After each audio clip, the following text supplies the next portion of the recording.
Hey guys, what's up? It's Nicole Faulkner, aka LipstickNick, Morphe's Director of Global Artistry. Today I'm so excited to share with you guys the new additions to our Morphe 2 line. All right, the first product we're gonna talk about today is the Brow Crush Tinted Brow Gels. So these are a super lightweight gel that is meant to add a little tint of color, help groom your brows, keep all the hairs in place while still keeping a really natural look. But you can totally incorporate these into your own brow routine. I am going to be using a model today to show you guys a few more pro tips on ways that I like to apply this product.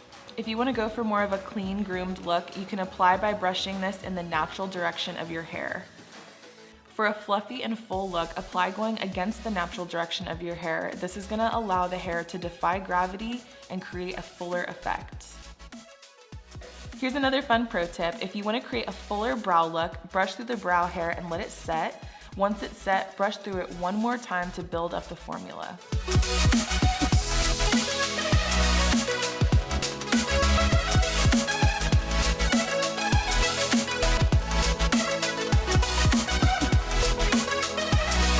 I thank you guys so much for watching. We can't wait to see all of the beautiful looks you guys create using these new Morphe 2 products. Make sure you guys share them with us on social media using our hashtag Morphe2. See you guys next time.